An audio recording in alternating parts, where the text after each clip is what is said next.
You're a Jew, right? Nope. Oh, shit. I get that a lot.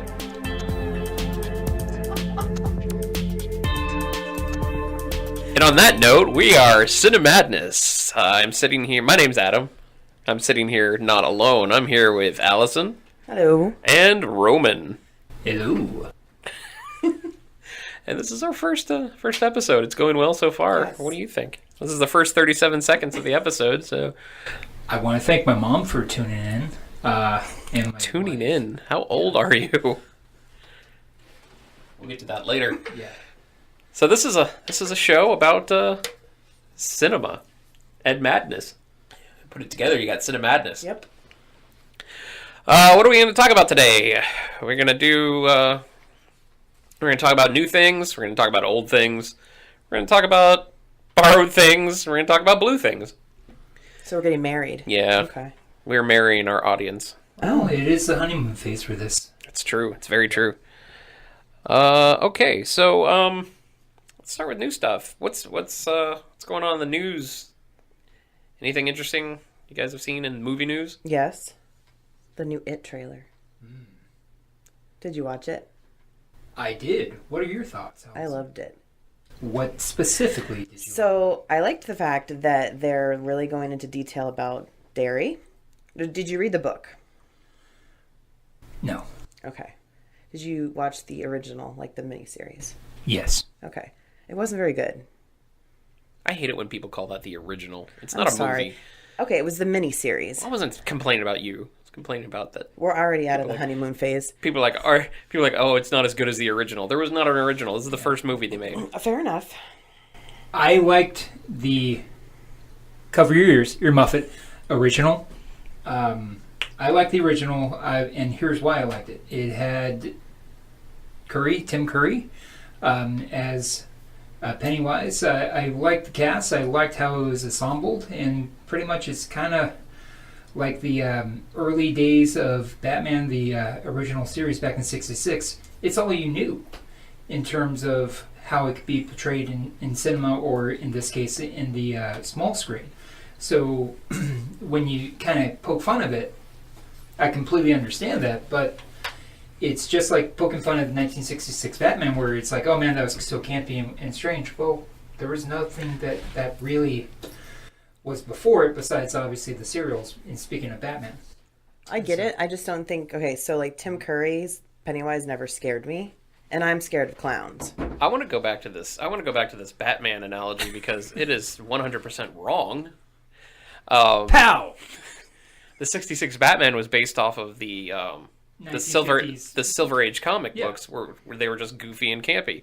It was basically the same thing. This is based off a book that was scarier and shit, and it was still a goofy, campy miniseries until now. They made it into closer to how scary the book was. Mm-hmm. So I'm going to have my stamp of wrong on your Batman analogy. All right, so if you're listening to this is the first time Roman has been wrong. Of course, we'll have a running tally each episode. Every show. What is the Wrongomania? Wrongomania. I like that. That's going to be part 2. That's an after show. Welcome to Wrongomania. Wrongomania, brother. So, anyway, so why don't you circle back to something that I'm not wrong about thus far, is Pennywise in the second installment of the trailer Yes. for It. Skarsgård. What's his name? Not Alexander. Not Stefan. Bill Skarsgård. So, when I heard that he was going to be Pennywise, I was like, well, I don't see it. But I didn't even know he existed until then. No, he was in that Netflix show where he was like the werewolf. What was it called? You guys don't have any idea what I'm talking about. Oh, it was the Eli Roth show? The Eli Roth show. Yeah. And he was really good. So when I heard he was going to be Pennywise, I was kind of excited because he kind of has that, like, I don't know, that creepy factor. And I just think he's fantastic. Yeah. Like, he scares the crap out of me. In the first one, when he was talking, he was really high-pitched. He's like, "Hi, Georgie!" Right. And it was really creepy. Right. Because... Right. It's really creepy. And in fact, the end of this trailer, when he says, I think he says hi at the end, or hello, he sounds like Winnie the Pooh to me, which makes it even more creepier. Oh, Bob. Oompa? Oompa. Oh, bother. Oh, bother. Oh, bother. Oh. It sounded like Oompa. Do you think I could have some honey, please? One thing I'm not too thrilled on, and you're going to laugh because you know that I'm like really picky on my female actresses. I don't think that they cast Jessica Chastain right. I think it should have been Amy Adams as Bev. I think I don't care. I agree. I think Amy Adams should be in everything. Sincerely. Color Purple, Amy Adams. Purple Rain, the remake, Amy Adams. I just think she looks more like Bev. But other than that, the casting looks really, really good.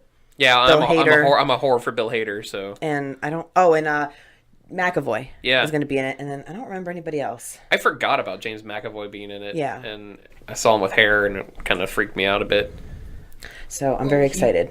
James McAvoy, he was in the film with Forrest Whitaker, which he won the Academy Award in, right?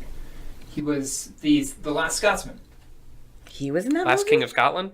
Yeah, wasn't he the... I don't know. I don't remember that movie that well. I watched it at like 4 in the morning.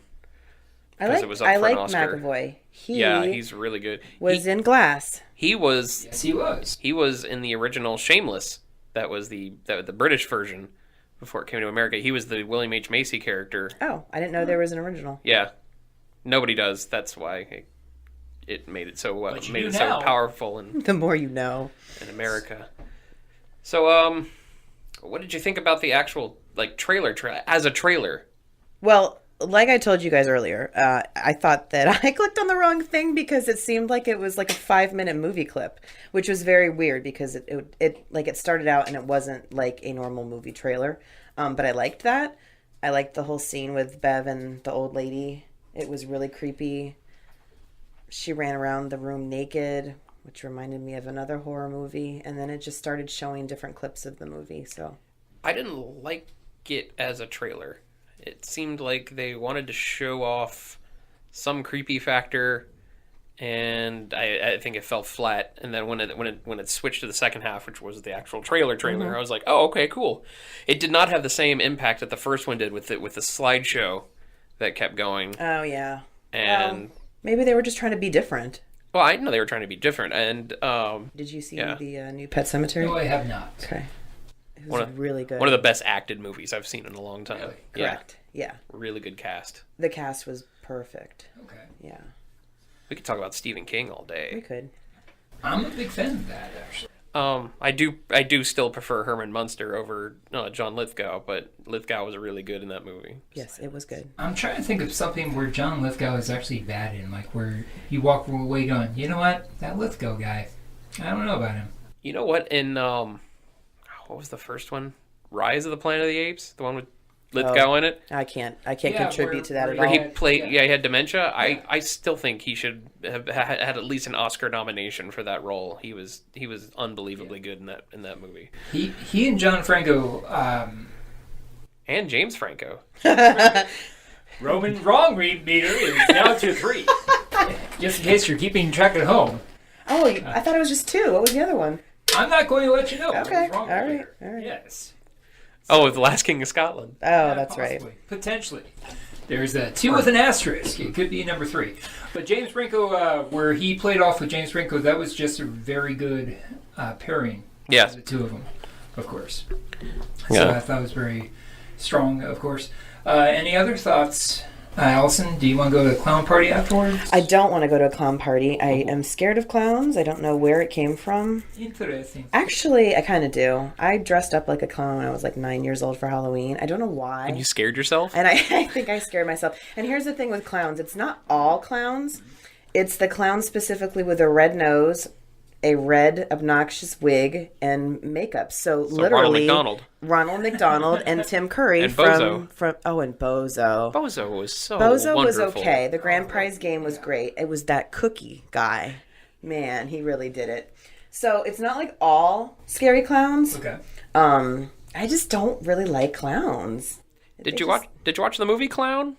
The The Eli Eli Roth Roth movie? Yeah. It was interesting. It was basically an episode of Aqua Teen Hunger Force made into a movie. Yeah, I didn't care for it. And you're an Eli Roth. I am an Eli Roth fan. I'm an Eli Roth groupie.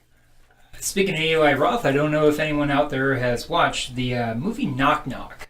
I loved Knock Knock. That's with Keanu Reeves. I did not see or hear about Knock Knock. It's a movie. It's a movie that's very interesting. Should we do a spoiler alert, and I can just tell you about it? I really don't think a lot of people are going to watch it. Go right ahead, yeah. So. All right. So imagine if you will, a time. Imagine if you will, you're at home. Your wife and kids are over in a beach getaway, of course, and you are working at home. You get a knock on the door. Sound effects, gotta love it. You get a knock on the door, and there's two beautiful, young, non-Amy Adams-looking women at your door. So you let them in. They're wet from the rain, and they're asking to stay in your house or make a phone call. And you oblige, fine. Before you know it, they end up seducing you. Well, like you do. Yeah, it happens every day, of course. So they end up seducing you, and then before you know it, they wake up and basically turn swim fan on you very quickly. Swim fan on you very quickly. And then they basically abuse you circa, the kid from Home Alone. Thank you. Macaulay Culkin? Yeah, Macaulay Culkin, where they basically just terrorize Keanu Reeves for the rest of the movie. But not with, like, paint cans and feathers and irons to the face. They don't do that to him. What, the women? The women. It's not No, as... They beat him up, they seduce him, they videotape him. They do a lot of messed up crap. And meanwhile, he's married. His wife's out of town. He realizes that he shouldn't have been doing this. It's like a big cat and mouse game. This is Eli Roth? This is Eli Roth. Oh, yes. I've never even heard of this. Yeah, it's a the storyline, in my opinion, is creepy just because it's one of those situations where, and Eli Roth, he did it very well in Hostel. What would you do in that situation? It's a different type of twisted terror, where it's the suburban terror, what happens in the confinement of our safe haven, if you will, and how we can really be hurt intimately, and how our actions really do cause a great effect, of course. And the women basically tear his life up, or turn his life upside down. But if you have seen the film, would I recommend you to watch it? It's your thing. Of course, it's not going to hurt you if you don't. But it's going to be interesting if you do. But just the whole plot of it seemed to argue, where I think maybe the writers at one point want to go one direction with the antagonists of the film, and then they end up going a different direction. They had this weird homage to what the girls may have seen, which kind of makes you think that they've been watching the main character, the protagonist, if you will, Keanu Reeves, for a while, and they never really touch on that, so that's a little bit confusing. But I do recommend possibly seeing it, but if not, again, it won't break your heart. If you like Keanu Reeves, watch it. If you like watching, basically something that belongs in Cinemax, at least for a part of it, watch it.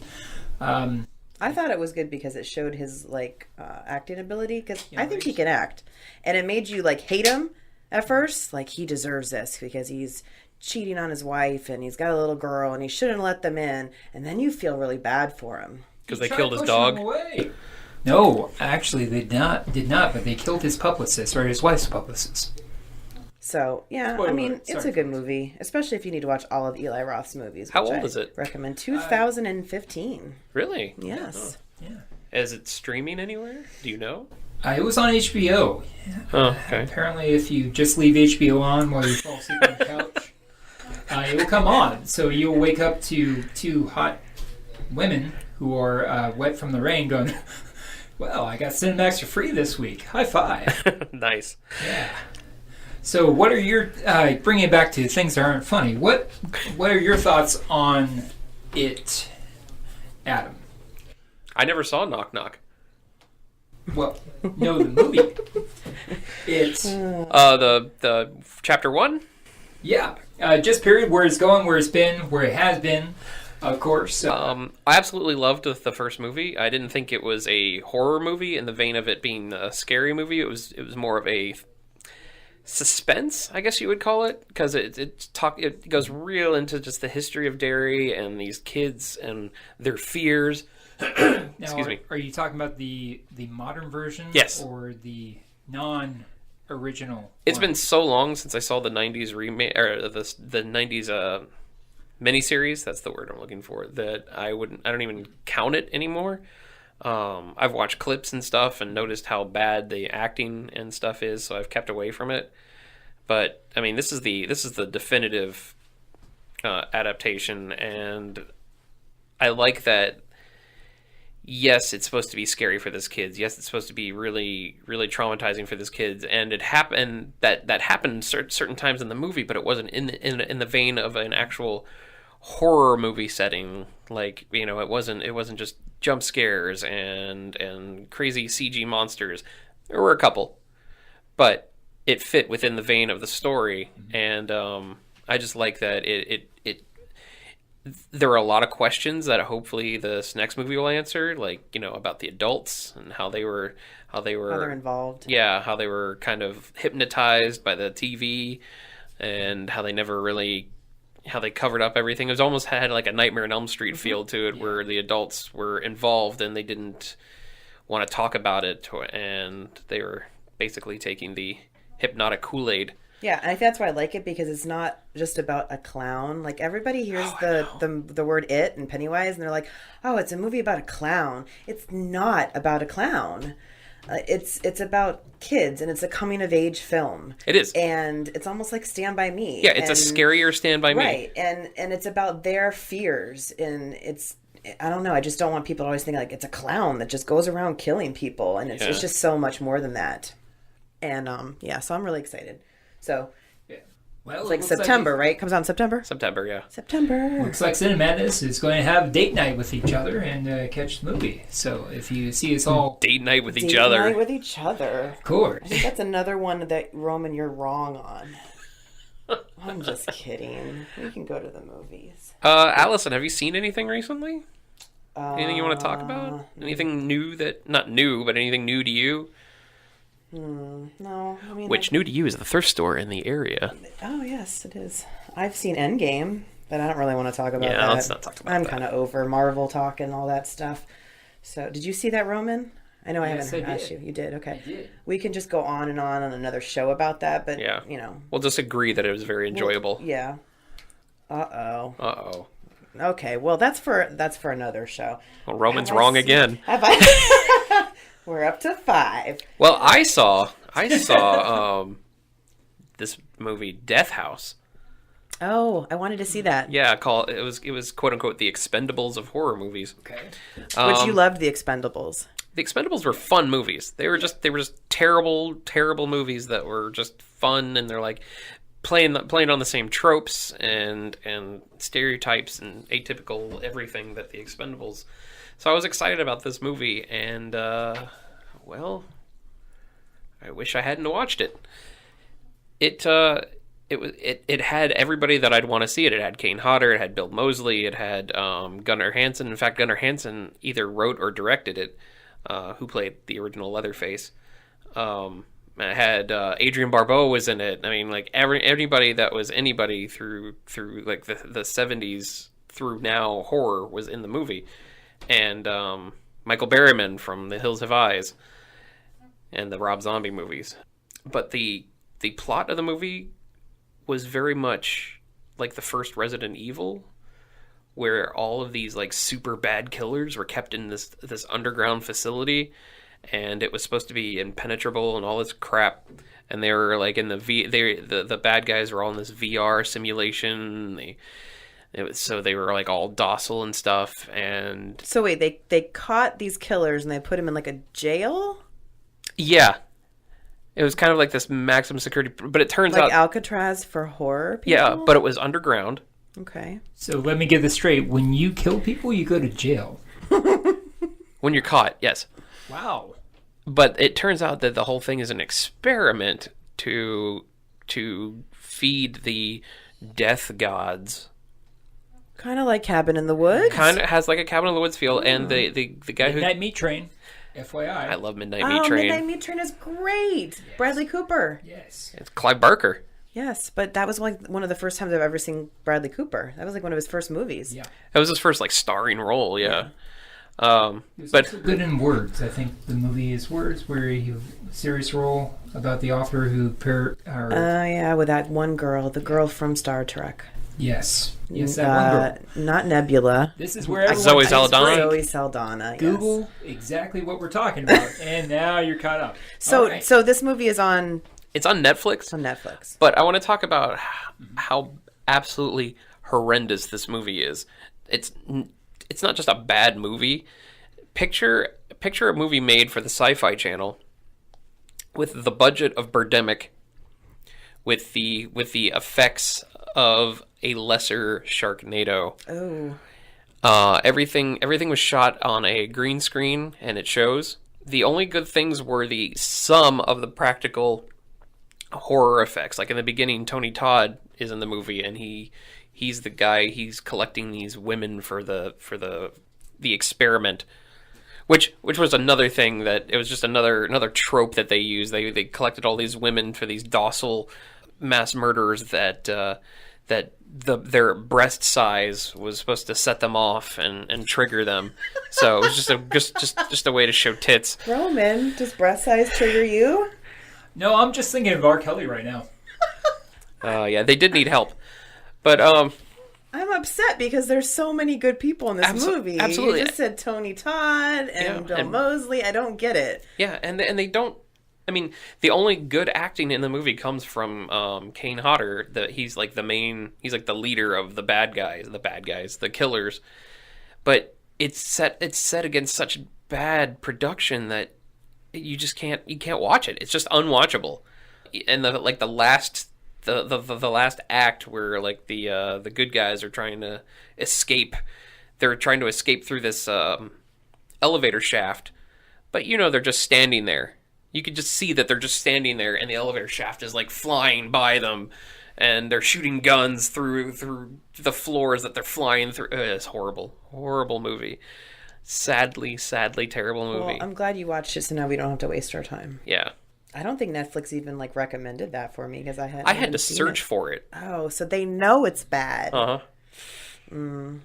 That's a shame. And then there's this stuff with like there's like three people in the movie say they're Satan, and like there's like three gods, and Bill Moseley's like a god. This sounds like a mess, like a big mess. It is a big mess. I recommend watching it. Just for a joke movie, maybe? No, it was taken. It was taken very. I recommend watching it because there's no movie like it, but we should be thankful that there's no movie like it.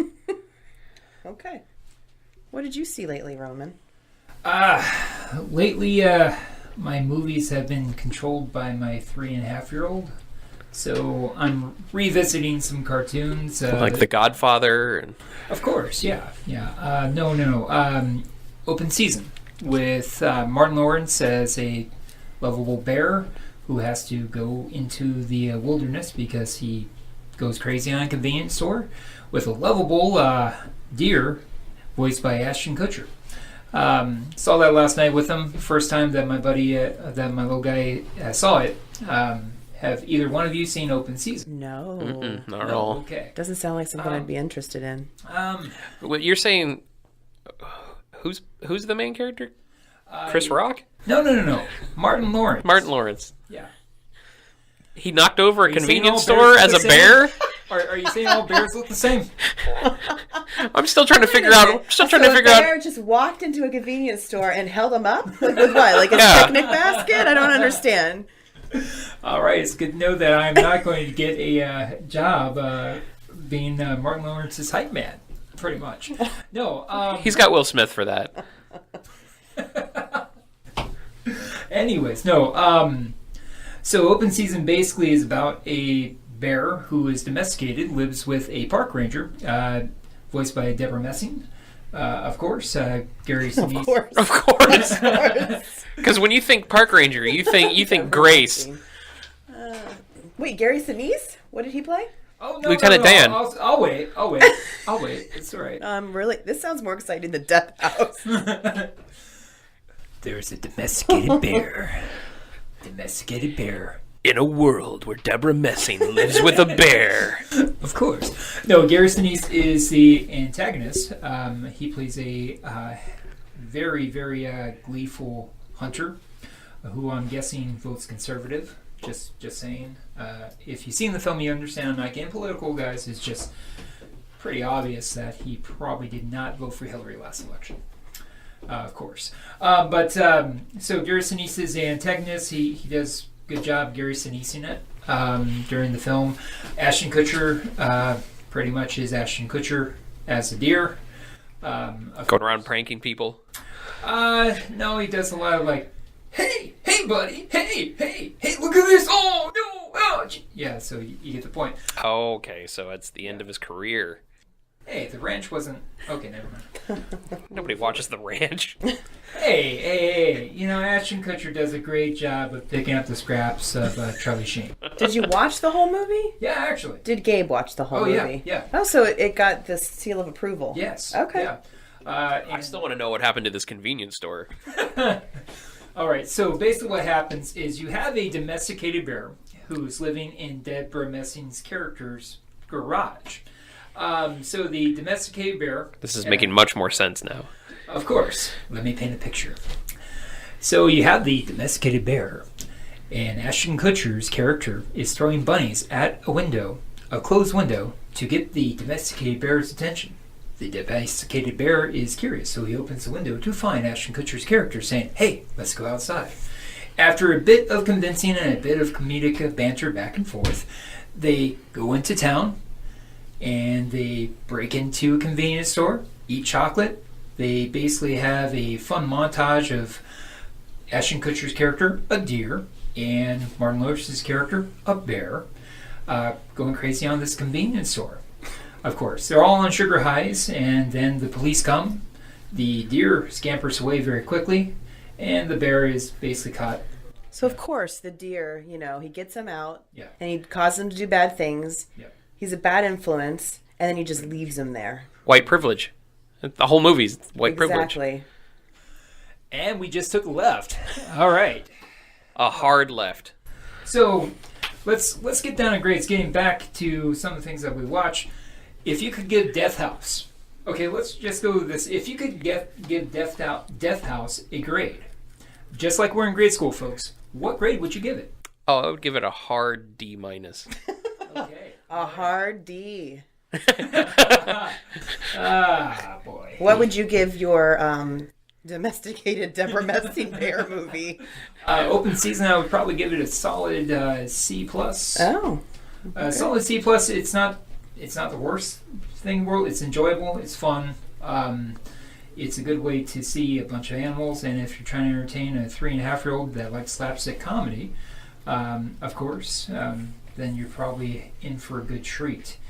And Madam Allison, what movie did you? She didn't participate today. I didn't. I saw Endgame, and I'll rate it, but I can rate the It trailer. Yes. A B. I give it a B. I give the second half an A. Well, Okay, I'm let's talking stop about the talking whole about thing. Endgame here. No, I'm kidding. So you give the It trailer a B. Yeah, I'll give it a B. I'm excited. A B for excited. And this was brought to you by the letter B. The letter B. The letter B. All right. All right, so we're going to take a quick break, and when we come back, we will do our next segment. So stick around.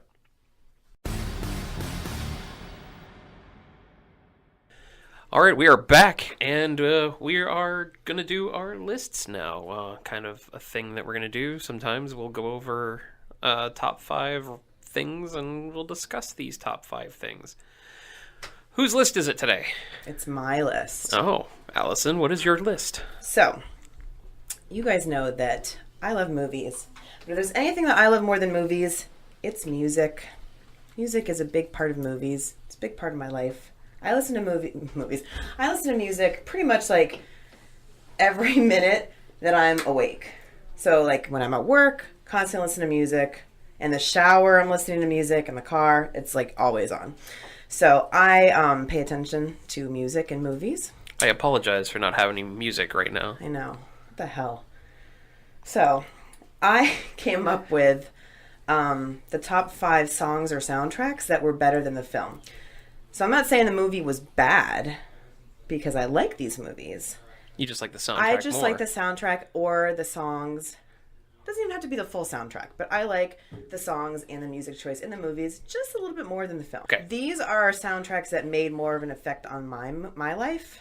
More than the movie-going experience itself? Correct. Okay. Yeah. Some of these So it's movies like- were like when I was even like young, so It's like more your favorite compilation albums that Correct. are related to movies. Okay. Yes, Okay, I got it. yes. I got it. Yes, music means a lot to me, and these spoke to me.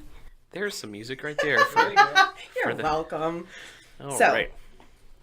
My I'm gonna go backwards. Number 5. Yes, number 5 is Reservoir Dogs. Reservoir Dogs. Reservoir Dogs. So I'm not going to embarrass myself. what? I'm not going to embarrass myself by saying the name of the title. I already know that I'm going to screw it up. You screwed up trying to say that. Exactly. So I'm a huge Tarantino fan. Sorry, I'm gonna apologize because I know not everybody in here likes Tarantino. Cough, Adam, cough. But I love Tarantino. Tarantino, he can do no wrong in my mind. I know he's an ass sometimes, but whatever. He makes good pizza rolls too. So Reservoir Dogs, one of my least favorite Tarantino movies, but the music was good. So it had obviously Stuck in the Middle with You, Hooked on a Feeling. It just had a lot of like good 70s music. And every time you hear Stuck in the Middle with You, you think of the ear scene. So it's just one of those like vibey soundtracks. I'm big into the ear scene. You're big in the ear scene. We can get into the ear scene. I'd like to run it back before we get into that and talk about the soundtrack itself. One thing that didn't get mentioned, and it was something that happened a lot in the 90s, very little in the 2000s, and it just kind of got phased out, where their soundtrack albums, they became really popular. And Reservoir Dogs did the one thing that you hear a lot on like Kevin Smith movie soundtracks and that kind of stuff, is they had Reservoir Dogs itself had Stephen Wright as a DJ, Right. in between all the songs, like you were listening to a 70s radio station. And in the 90s and 2000s, that happened a lot. Or they would do mostly like movie clips. Tarantino did that with the Pulp Fiction soundtrack, and he did a little bit with the Kill Bill soundtrack. But I wanted to throw that in because Stephen Wright is just perfect for the sounds of the 70s. I agree, and I like that you brought up the fact of Kill Bill and Pulp Fiction. I would have put them on my list because I used to drive around to the Pulp Fiction soundtrack and Kill Bill. So I would pull up to people at red lights and put the song from Kill Bill where it's just like, Oh my God. and I would just look at people because I was a badass in my mind. The reason that these are not on my list is because the movies are way better than the music to me. So that's just putting it out there. But I think that Tarantino does a really good job picking the music. He usually picks music around the movies. Yes. Yes. Like the 5, 6, 7, and 8s. He was in an airport and heard them, Exactly. and he's like, I gotta have that on Right, my soundtrack. right. And they And were now awesome. now we all have the Woohoo song.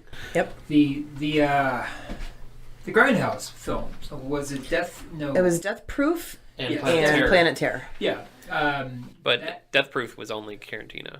Yeah, and that's where I'm going with the angle on this one because he had a good soundtrack on that, and in my personal opinion, it stood out a little bit more than the film. Yes, I'm sorry. Yeah, Agreed. It was the With worst of the two. Yes. Well, with the Chick Habit, hang out your chick habit, hang out your chick. Yeah, I thought that was very good. Also, the in Mexico, down in Mexicali with the name of the band eludes me at this current juncture, but I thought that was fantastic. And the way Tarantino, in terms of his soundtracks, really just makes them a part of the film, and almost to the point where he really blends music and the action, I've always found very captivating to me, and that's one thing that always makes a Quentin Tarantino film stand out and memorable because you remember the movie, the songs Chick Abbott, as you remember the footsteps or the opening of the scene, or the Mexico song, which I'm talking about, with the striptease or the provocative dance. I agree. And I thought that's just a fantastic way to use music. And same with Dusk Till Dawn, when Selma Hayek was dancing. Yeah. I don't know what that song was, but It was Tito and Tarantula. It was. that's right. Only After Dark.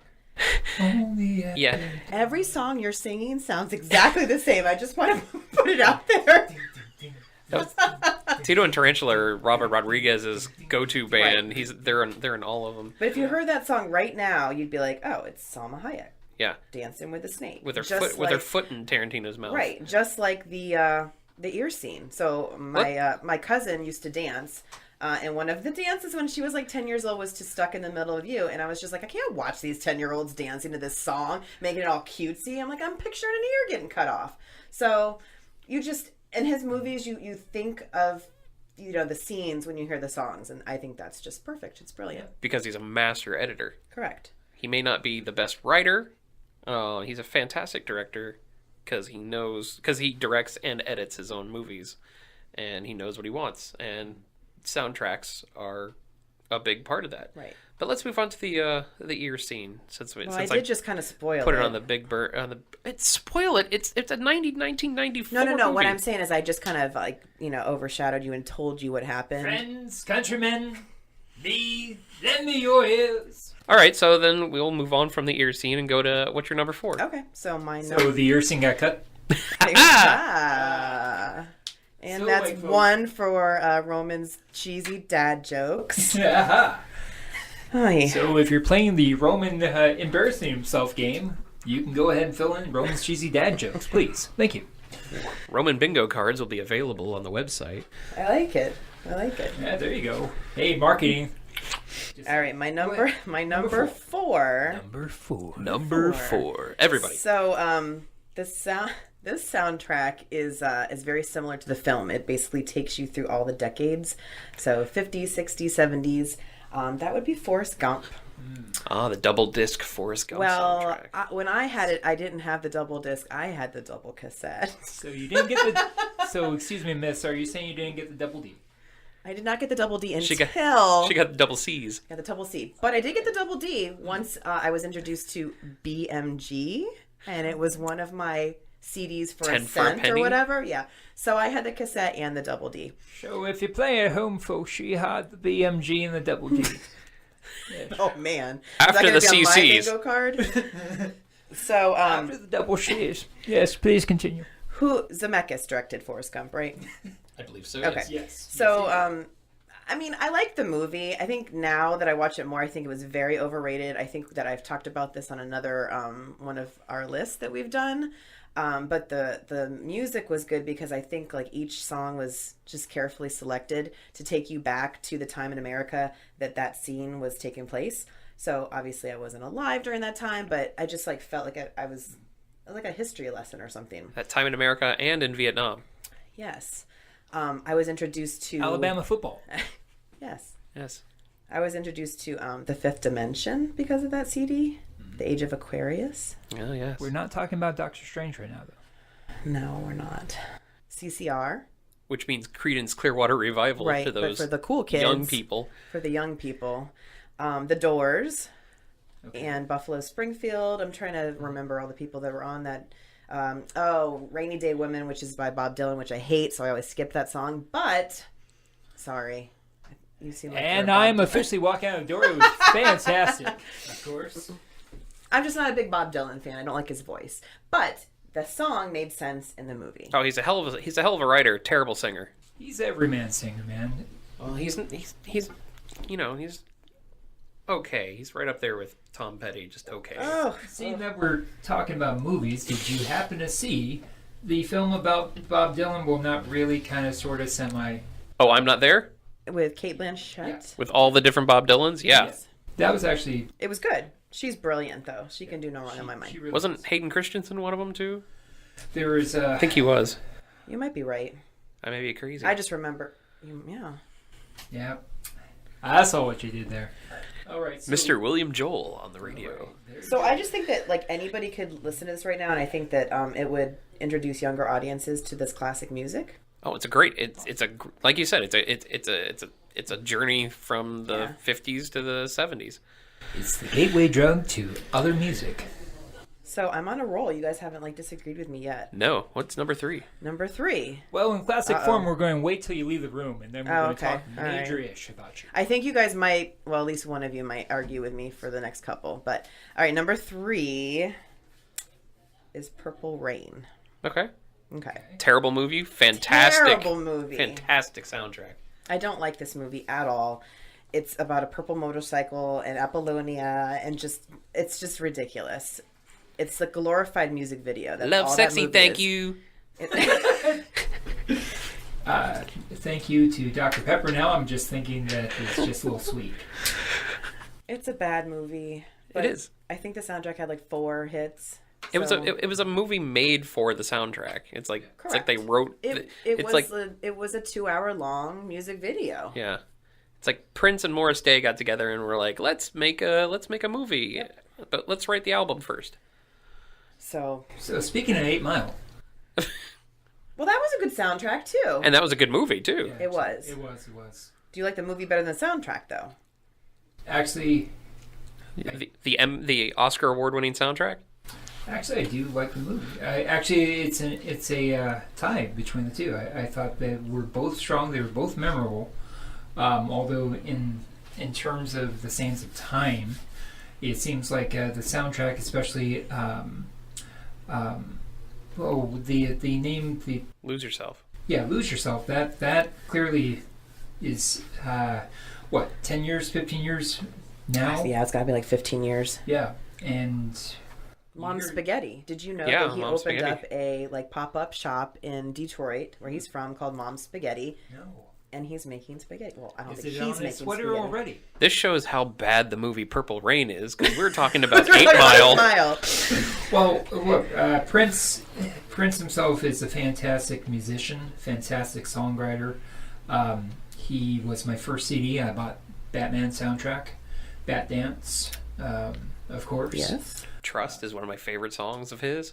Party Man. Party Man's my second favorite song. Yeah. Trust is a good one too. That scene on the parade where they're playing Trust. Who do you trust? Money, money, money, money, money. Who do you trust? Yeah. My balloons! Yeah, exactly. So tell me, who do you trust in Allison in Purple Rain, the soundtrack? If you had to pick one song from that album that you had to put into a time capsule. I already have my answer. For me? No. Oh man, Let's Go Crazy. Yep, absolutely. That's like my number one. That's like the best Prince song Yeah. ever. Okay. Not my number one Prince song, but probably number one off the soundtrack. It's fantastic. All right. When Doves Cry is beautiful, but meh, like okay. Okay. And Purple Rain is it's just so slow. But Let's Go Crazy. Let's Go Crazy is pure Prince. Yep. It's everything that he did, everything that he was in one song. Yeah, it's good. It's good. So, okay. So, all right. You guys are all agreeing with me. All right. Number 2 is The Crow. Oh my god. Okay. So, No one saw my expression since it's no, this is not, you can't see your expression. But, No. okay. So, The Crow. Great movie. Kind of great movie. I don't know. I was like, what, maybe 15 when that came out? great in the 90s, doesn't hold up. No, it doesn't hold up. But the The soundtrack guy holds killed up. himself. But he didn't kill himself on With a purpose. trident. With a what? I stabbed the guy in the heart. The Yeah. trident. Keep your head in a swivel there, Brandon Lee. Oh. No. Oh. Hey, he gave It was his the best shot. dragon. He gave it his best shot. All right. Oh my God. man. Come on. All right. Who else is playing bingo out there? The whole thing was just like full of goth music, adolescent rage. It was just like perfect for like the time frame in my life. 9 Inch Nails, Stone Temple Pilots. It was a good time to be 14 and 15 yes. years old at that time. Yes, The Cure. It introduced me to My Life at the Thrill Kill Cult. Fun boy. Yep. and It's Fun just, Boy. it's just a great, great soundtrack. And so then there was the Crow 2, Yeah, the City of Angels. City of Angels. Had another really good That's soundtrack. what I was about to say. The movie was horrible, Yes. but the soundtrack was great. They Hole redid Gold Dust Woman from Stevie Nicks. Yeah. I don't remember any other ones I unfortunately don't know. because it wasn't as good. But I always go back to the first soundtracks. yeah, but the Crow soundtrack is just fantastic. And I think the first one sticks better than the second one because the movie was just the second movie was just god awful. It wasn't, well, of course it couldn't be Brandon Lee. They had to make it another character. It was very not like the comic book. But the first soundtrack, I mean, Nine Inch Nails doesn't do covers, No. and they blew away Joy Division with their cover of Dead Souls, Yes. and that just doesn't happen very often, and that's just a testament right there of what the soundtrack did. I'm looking up to see what else is on there because Pantera was on there, Rage Against the Machine. I bet I have a soundtrack that's not on your list, and I will wait till afterwards. Okay, you'll wait till I get to my number one. Yeah. All right. Drum roll, please. Just like that's not the proper drum roll. We have to do it like Christmas Vacation. I'm Latin and I can't do my tongue right. You're Latin and you can't do that? Oh. No. How do you roll your R's? He doesn't. I asked my wife to. Oh. Ba-dum-bum. Someone has to have bingo now, right? All right. If you have bingo now, please email us. Okay, my number one is Lost Highway. Okay, hear me out. David Lynch is really weird. The movie was really, really weird. Probably his worst movie. It is his worst movie, but it was one of the best soundtracks ever because you had Marilyn Manson, you had Trent Reznor. Who else was on there? Ramstein. Smashing Pumpkins. Okay, so the Smashing Pumpkins song, the I, not Just the I. I, just I, and hands down, like one of my favorite Nine Inch Nails songs ever. Perfect Drug is on there. I could just listen to those two songs on repeat. So that's just my number one soundtrack. Watching the movie just makes me say, "What the hell did I watch?" But listening to the soundtrack is fantastic. And I'm pretty sure it was produced and scored by Trent Reznor. I think you're right. Pre-Oscar days. This is actually when he started getting clean, when he was working with Atticus Ross in the wings before anyone knew who Atticus Ross Right, was. before they won the Oscar for Social Network. Another soundtrack that's way better than the crappy movie. The movie was not crappy. Yeah, it was a piece of shit. So I like that you guys like my list. Nobody really argues with my list. No, What would you like to add? I think Lost Highway is a good number one. I would have had a hard time switching between Crow and Lost Highway because of just they came out around the same time. Well, same time, within a few years of each other, and Right. it was still going through that angsty thing. Two of mine that would have been on there. Well, number one, Empire Records. Yes. It's my quintessential '90s movie. It's one of my absolute favorite movies. But it's not better than the movie. The soundtrack isn't better than the movie. You just said it's the quintessential '90s movie. That's true. That's true. But remember my list. But there's not one song on the soundtrack that I would skip. I guess it would make it, okay. So it wouldn't be better than the movie. It made more of an impact on me than. Well, no, that's not true either. No. See, this is a lot harder. Yeah, than it you is a think lot harder. Yeah, my other one would have been Demon Knight. Oh, see, oh man. All the thrash metal. The non-single version of Cemetery Gates. Oh, that's hard because so yeah, I listened to that CD on repeat, but that movie is fantastic. just so good. Okay, I got another one better than the movie. Spawn. Oh, yeah. Agreed. Spawn is great because not the movie, the soundtrack is because they mashed what is known now as EDM. What did we call it back then? Electronica? Just techno. Everything was right. techno. Everything was techno rave music. So they just mixed bands with techno, and it was fantastic. It was mashups before mashups. Right. That is the first time I was introduced to Crystal Method, mm-hmm. and they did Crystal Method and Filter, Trip Like I Do, mm-hmm. and I still to this day listen to that music. And it's the better version. It's fantastic. And the Crystal Method song on their album Vegas is a good song, but you miss the vocals right that they use from Filter, And the only thing I didn't like it on, the only song I didn't like on the Spawn soundtrack was the For Whom the Bell Tolls. It was just kind of stupid. Yeah, I don't even remember that one. So It's like I probably speed just skipped techno-y. it. But you just proved how hard this list was. It was a hard list. So out of your 3, I knocked 2 of them down. What say you, Roman? Well, when thinking about the subject of movies that are not as good as their soundtracks, I gotta throw in, I'll stick in the 90s, Alex, and I'm actually going to go to Boomerang. The movie Boomerang. Oh, the forgetful rebranding of Eddie Murphy. Yes. So, Boomerang soundtrack, so if you remember it, guys, if the audience out there doesn't know the movie Boomerang, you're not missing much, of course. But the soundtrack itself, if you like good R&B, I do strongly recommend it. You had Boyz II Men, End of the Rose. You have Babyface. Is Boyz II Men Into the Rose different than End of the Road? Yes. Is that Boyz II Men featuring Seal? That's a mashup of Seal and Boyz II Men. Yes, there you go. Yes, End of the Rose. That was before Boyz II Men. One of the boys ate the other one, and now there's only 3. I don't know if you knew that or not. There's only 3 boys now, or they're men. Yes. They're men of men. Yeah. I watched Behind the Music. Nah. I watched Behind the Music. The bass guy quit. Is that show still on? Behind the Music? Oh! That's how long ago it happened. Oh, that's If how long anyone ago. if anyone out there has seen Gullible, Allison's looking for him. Oh. We could have gone back and talked about, and you could have talked about Long Shot. Long Shot. Oh! Yeah. Oh, man. We'll bring that up next week. What is? Okay, real quick, because Boyz II Men was in movie Long Shot. So, Great movie that no one's seen. no, well, I'm never going. heard of it. Well, I'm going to tell you about it, and this is why. Okay. So I'm going to plug. Hopefully, this will be our sponsor, T-Mobile. So on Tuesdays, T-Mobile Tuesdays, the lovely customers of T-Mobile get free things, and the free thing last week for T-Mobile Tuesdays was a movie, a $4 movie to see Long Shot. Long Shot is with Charlize Theron, the most gorgeous person on the planet, and Seth Rogen, who is hilarious. So long story short, she used to be his babysitter, and he had a crush on her, blah, blah, blah. Separate lives, she moves on, she's Secretary of State, she wants to go to be president, first woman president.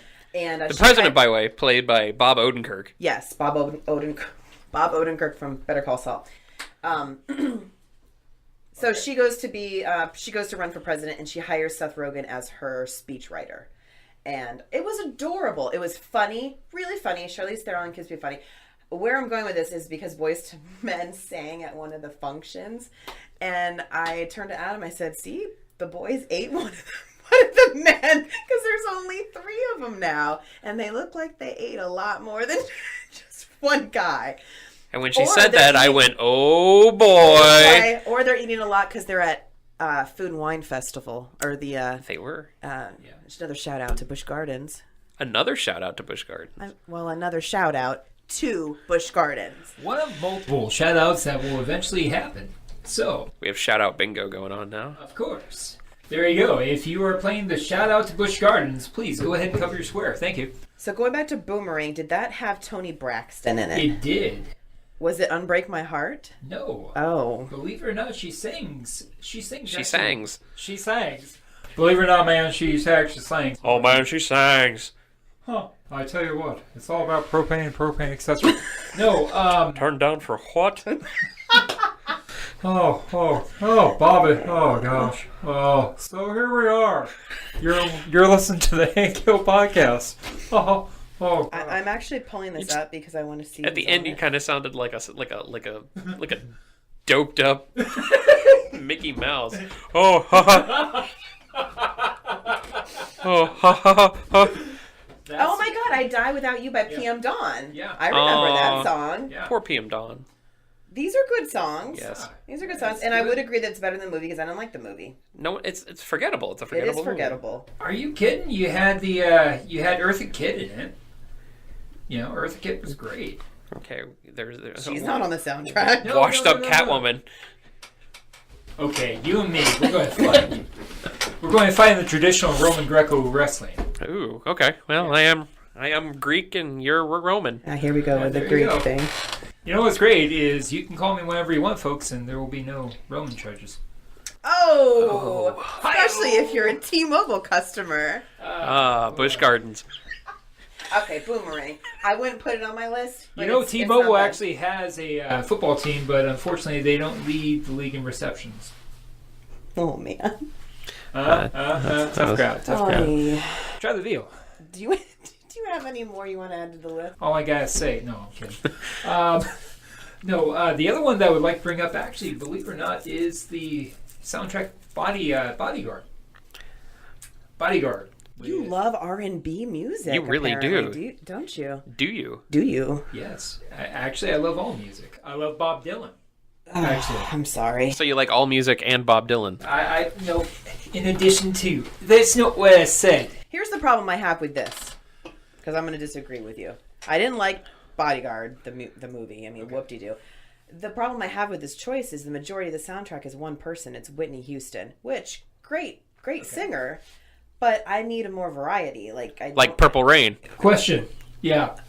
Fair enough, but Whitney is just one. She's just one-sided. All right, to ladies me. and gentlemen, I'm reaching out for a high five. High five? Yes, that just happened. And if you're listening at home, please extend your hand out, and I'm high-fiving. Prince had Apollonia and Sheena E. Right? Sheena E. Sheena E. I always forget, is it Sheena E or Sheena Easton? Well, there is a Sheena Easton. Well, which one played And the there was an drums? Easy E. Okay. Oh my God, I bet you that's a better soundtrack than Straight Outta Compton. Well, that was a great movie, was a though. good movie. But if you like rap music, Yeah. okay, all right, Bodyguard, all right, fair enough. Also on the list, believe it or not, Saturday Night Fever. Saturday Night Fever is something that I got to put out there. Now, the movie itself is a good movie. It's a good movie, yeah. It's a good movie, but the soundtrack, in my opinion, is better. It is. In fact, it was one of the first soundtracks that people noticed and wanted to own outside of seeing the movie. I also have to throw Graduate into that if you're talking about that, because that's another one where people were basically doing Batman Forever before Batman Forever, but before The Graduate. Speaking of... That's another really good soundtrack, better than the movie was Batman Forever. Holy crap. Yeah. Thank you. There you go. The comedic relief is now busting some knowledge. You can take that one to the end of the rose. But again, with the R&B. From Batman Forever. Yes. Exactly. Well, Kiss from the Road. Kiss from the Road. Hold me, throw me, kiss me. I thought Hold me, it was Hold great. me, Throw me. Hold me, throw me, kiss me, kill me. Do whatever you want. Hold me, throw me, kiss me. I like that version. I like that better. Yeah. Yeah, no, it's a listenable U2 song, so that's automatically up there. Discotheque. Thank you. Thank you. Is that a U2 song? Discotheque? Yeah, it was on that horrible album. It was the only good song on Is there. that that pop album? Yep. Staring at the Sun is one of my actually favorite tracks. That was Smash Mouth. No, that's... Smash Mouth. Oh. And this is the part of the podcast where Roman gets Somebody once religious. told- And he wasn't starts that praying to that wasn't a deities. soundtrack? That was in did. Shrek. That was in Shrek. No. Is that a soundtrack better than? Oh, it was also in Mystery No. Men. Yeah, that was Mystery Men. That was All-Star, and it was in Mystery Men. It was also in It was Shrek. also in Shrek. Yes. Yeah, it was. It was. No, it wasn't. It was their cover of I Am a Believer. Yep. Oh, okay. See? All right. Turn it into All right, Cinemadness. well, Allison's we wrong. learn things. Exactly. That will not happen as often as when Roman's wrong. It's all right. I know at least 5 women out there that claim that I'm wrong all the time. Well, I thank you for contributing to my list. I like your choices. Adam, I like your choices. I like my choices better. But I think we all agreed that most of those are better than the movies. Yeah. Top Gun actually is another one. That, Oh, no. I don't know. I love the movie. I love the movie. It's the soundtrack's so darn good. It's good 80s. It has Kenny Loggins. Yeah, it also has Playing with the Boys, which is one of the worst songs that Kenny Loggins has ever done. One of the worst points of film.